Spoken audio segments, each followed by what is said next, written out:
Yun, good day mga boss. Yan, welcome na naman sa aking mabilisang video. Mga boss, yan. Medyo may kabahan yung video na to kaya ang gawin natin, hati-hatiin na natin yan. Yun, ang ginawa ko dito, medyo gumawa tayo dito sa aking yan, yan, kinalas ko na aking transmission kasi nagpalit tayo ng main shaft dito. Yan, medyo audio ko na lang to mga boss, mga kagayan. Gusto ko lang shoutout ang aking first muna yung aking number 1 sponsor, Chian Vlogs. Yan, NGB Wi-Fi Almerian, shoutout yan. Yan sa mga gusto magpakabit ng Wi-Fi dyan along the Almeria, Yusan, Sampao, Tamarindo, yan, Salangi. Kung nirely kayo sa mga anang barangay, yan, PM nyo lang or kontakin nyo lang si Jonathan Cesar Calves. Yan, si Boss John kung tawagin. Yan, para mag-inquire kayo kung gusto nyo mga quality at murang wifi dyan sa lugar ninyo. Yan, shout out din. Ay, Daniel Abuenyo ng ating reporters. Edge Traveler, shout out na rin. Automatic, yan, lahat ng mga content creators. Kapro Pawe, syempre ng ating idol. Yan, nagasuporta sa atin. Yan.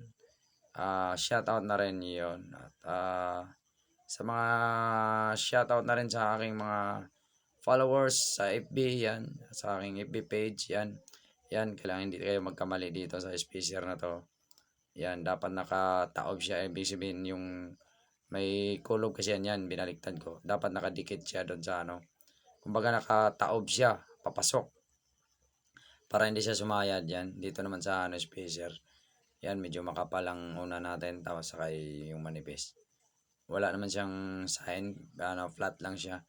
Wala naman siyang masyadong kuhan. Yan, pinunasan natin mga excuse me, mga kagayan, para sa ating may salpak natin yan. Pasensya na kayo sa ating cameraman at bibigyan ang ating cameraman. Yan, medyo nahirapan si bibigyan. Yan.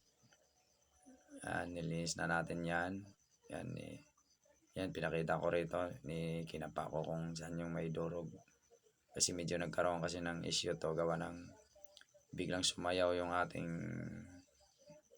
main shaft. Yung shafting natin na luma, sumayaw kasi tagal na yon.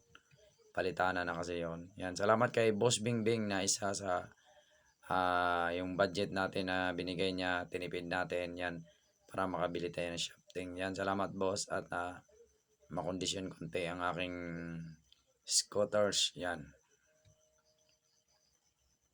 Yan, may tinuturo ang aking bibigyan.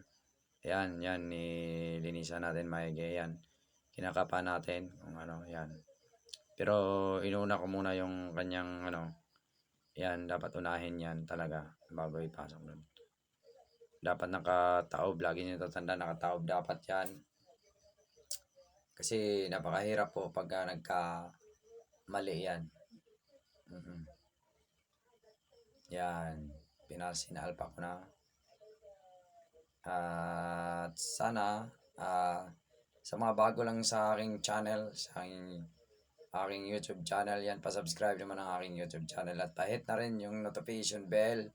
Yan, dagang salamat biliran. Yan, maraming salamat Cavite, yan, sa suporta nyo sa akin. Yan, lahat ng mga riders, yan, mga marunong sa motor, sa mga may shop, yan, salamat po sa inyo at sinuportahan nyo ang aking channel. Kahit mabagal tayo, medyo may kapagalan tayo, gawa ng financially talaga wala tayo. Yan, yan, tinuro natin yan, kahit naman basic lang yan, yung spacer na yan. Yan, sinalpa ko na, pinunasang maigi, sinalpa ko, nilagyan ko pa ng gas yan. Buti may tira pa tayong gas para pang hugas natin doon sa, kasi nagkaroon siya ng mga durog-durog ba, mga alibaba ba. Yan, malaga na mag-subscribe kayo or mag-follow kayo sa aking page, Aga Cesar Vlog, sa FB page, sa aking main profile. Yan, malaga kayong mag-follow kayo kasi halos lahat ng mga vlog ko rito at more on DIY talaga. Talagang it helps na makatulong talaga to sa mga, lalo na sa mga probinsya na wala masyadong knowledge, wala masyadong budget sa pera. Yan, malaga tong mga DIY na ginagawa ko yan. Ayan. Kaya natin biniak niya pala ulit yung ating transmission ng ating panggilid kasi nagpalit tayo ng shafting na bago yan. Mamaya ipakita ko sa inyo yan. Yung shafting na bago. At yan, makita nyo. Maya isasama ko na rin yung sa may ang tawag nito yung sa may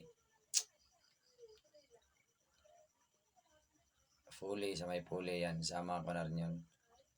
Para lalagyan ko ng grasa yung spacer doon. Pati yung magic washer yan, ililipat ko kasi nagkaroon siya ng kunting yung spacer yan. Yan, ito na, sinasalpa ko na dito mga boss yung ating kuan. Yung ating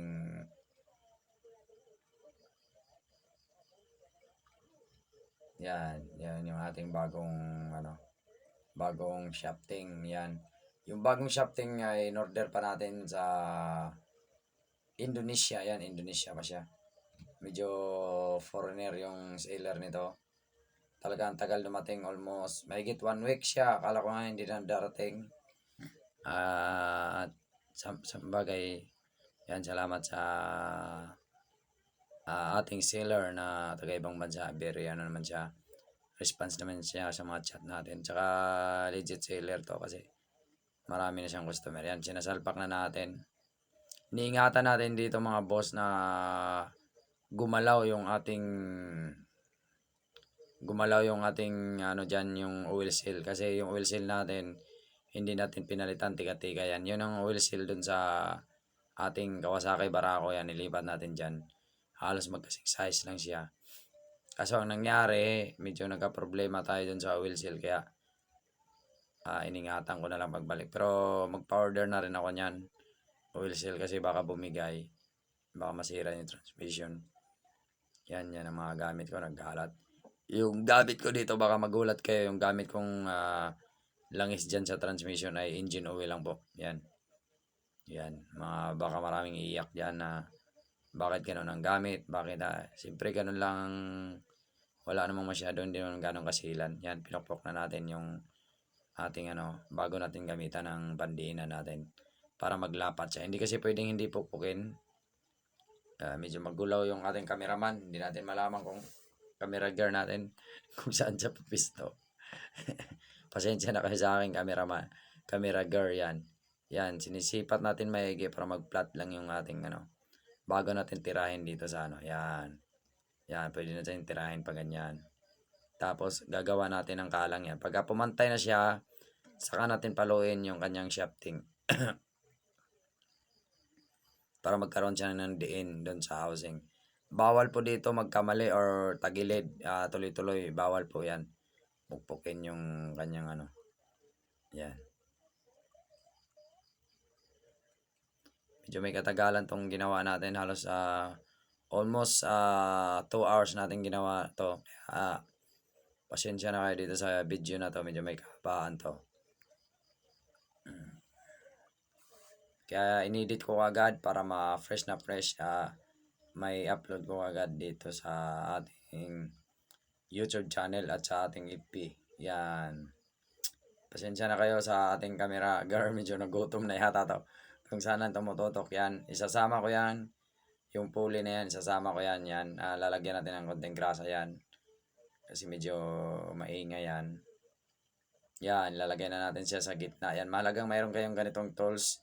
Meron kayong gawa na ganito kung magdi-DIY kayo yan. Yung ganitong kwadrado na to. Kasi meron yan sa alpaka, may pukpukanan yan sa transmission. Wala, hindi lang makita ng ating Yan, pinukpok ko na siya. Medyo, hindi naman ganun kasilan yan. Pero kailangan talaga nakalapat yung bearing doon sa crankcase ng transmission cover. Kasi pag hindi, magkakaroon kayo ng problema. Posibleng mabiyak or dislocate yan. Or masira yung bearing yan. Kaya mahalaga pantay yung bearing doon sa crankcase bago dalihin nyo ng pupukin yan. Sinisilip ko ng maigi yan. Bago yan bago ko nilagay at tapos sinaga ko talagang pupukin. Medyo hindi lang tayo magkaunawaan dito sa ating cameraman kasi medyo baby pa. Yan. Yan, talagang ating naiinip na yung baby yun. Sinisipan niya yung lumang shafting. Kinabahan ako dito mga boss kasi baka masira yung oil seal at wala tayong pambiling oil seal. Hindi pa tayo dapat talaga may budget. Kaya lamang ang may budget sa mga ganitong sitwasyon kasi kung nakabili sana ng oil seal. Mga oil seal siguro mga 100 plus lang din yan. Yan, torque oil seal. Yan, pinukpok ko pa ng pinukpok yan mga boss. Para lumapat yon, lumapat siya konti. Pero, ang ginawa natin dito, talagang tsinaga natin. Yan, wala na, nagpindot-pindot na si madam. Yan. Dapat na itutok niya yun. Yan, pasensya na kayo sa ating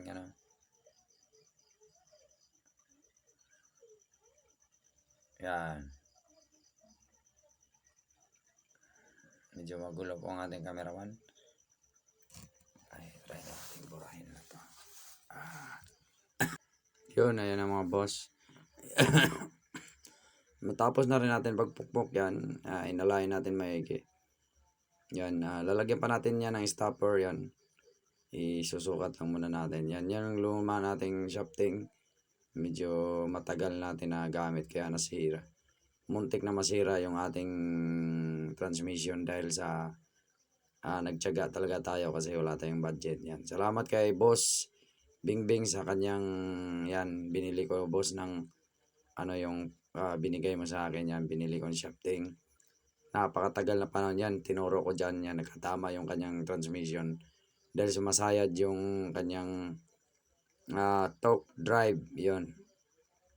Yan, sumasayad kasi doon sa crankcase.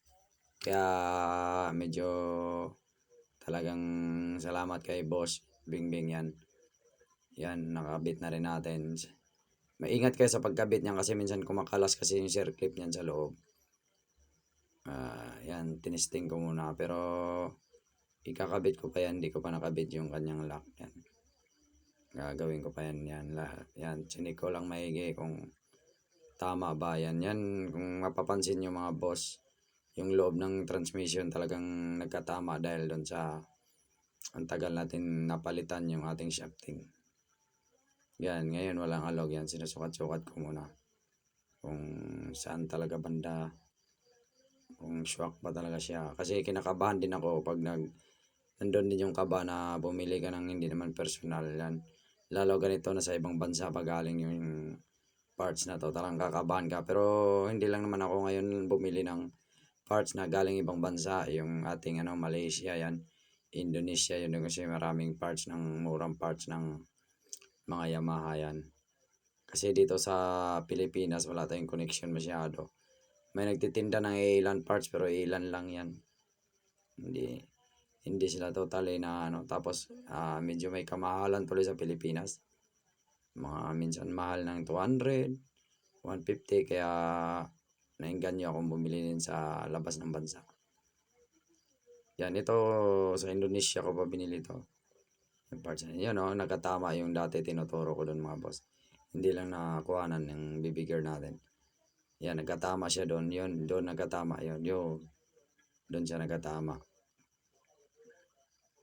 Yan, sinukat ko siya. Yan, doon siya nagkatama. Kaya nagkaroon ng alibaba yung ating transmission. Tapos nag-iba yung kulay ng ating langis.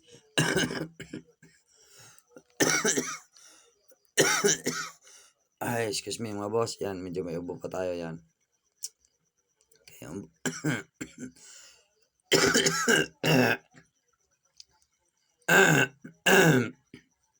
yan, sorry mga boss. Yan.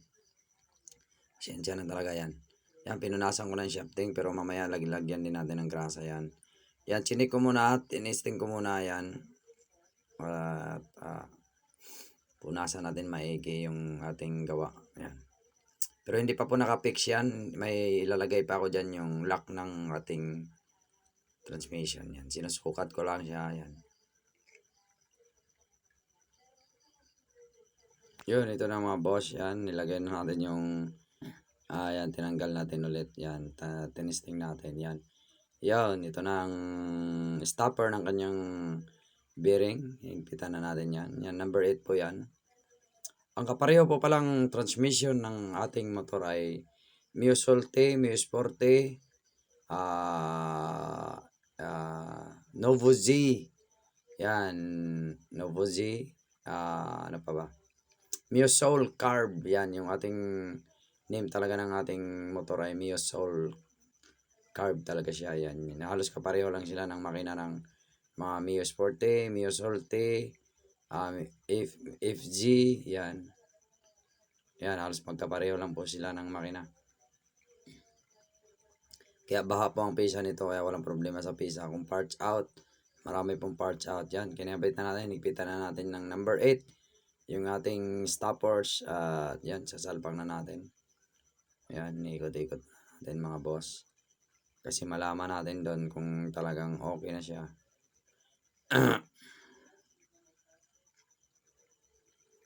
Yan, ninuga natin, wala na siyang uga talaga. Napakaswabe. Napakalupit. Salamat po sa seller na legit seller. Yan, sa mga gustong yan, screenshot lang po nyo yung unang ko, yan. Kasi wala na akong oras maglagay ng mga link. Yan, screenshot or mag-PM kayo sa akin or mag-comments kayo para ma-search ko yung ating ma-reply ko kayo. Ilagay ko na lang sa comment section siguro kung may magtanong sa legit seller ng ating shafting. Yan, mahalaga itong mga boss yan. Bakit napakahalaga ang shafting na to? Kasi ito yung nagko-control sa torque drive natin. Yan, torque drive. Yan, kasi doon nagkaka-issue yung ating sumayaw yung ating torque drive, dumikit doon sa tapos pumalo naman yung natin.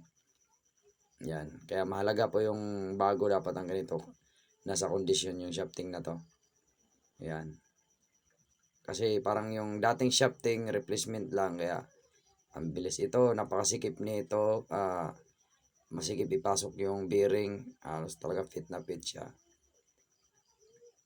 Tapos yan, medyo may kamahalan siya mga boss. Ang price yata nito nasa 600 plus, pero solid naman siya kasi original talaga siya, talagang genuine. Yan, inuuga-uga ko muna, titingnan ko ng maigi para sure ball talaga na walang sasabit. Ayan.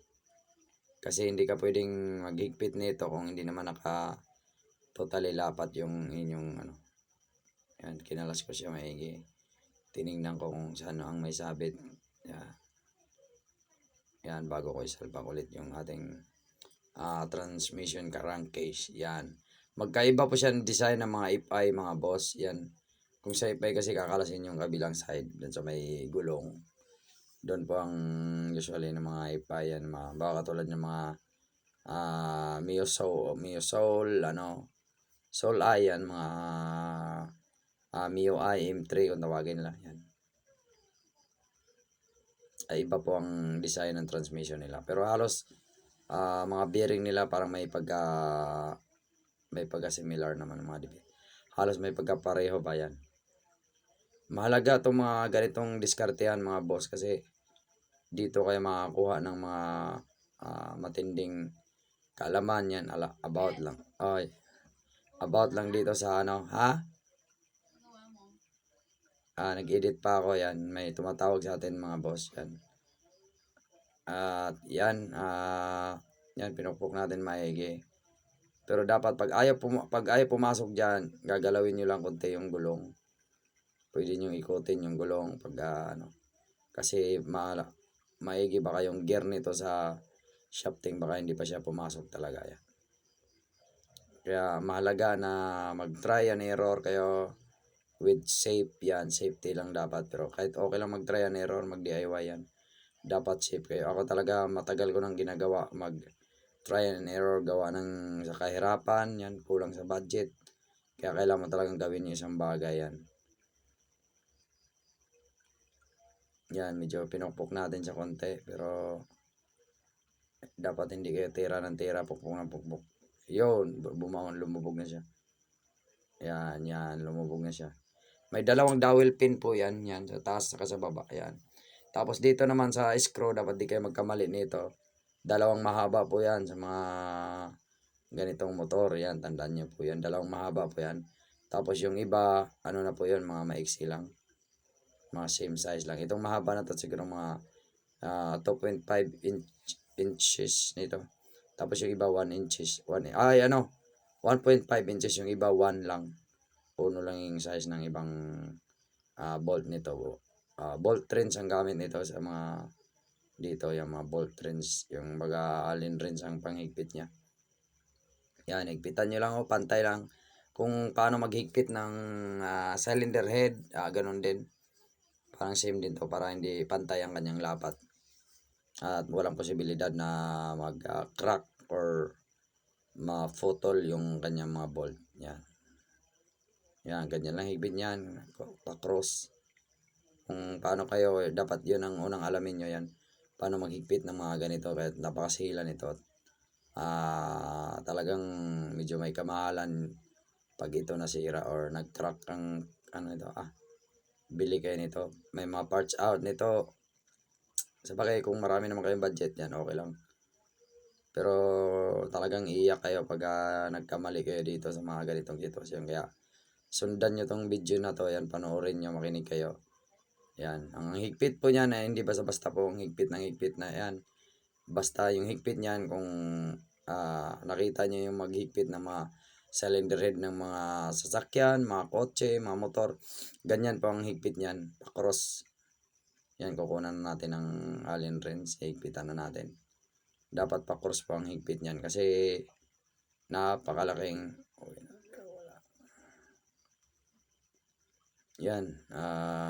napakalaking bagay po pag alam natin yan. Ginamitan na natin na siya ng allen wrench, mga boss. Kasi napakahalaga na matuto tayo sa mga ganito. Yan lang mga boss, hanggang dito medyo may kahabaan na yung ating video.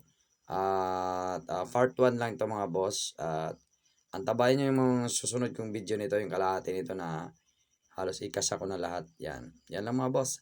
Aga Cesar Vlog, save money, save time, peace. At God bless all. Abangan nyo yung part 2 nito mga boss.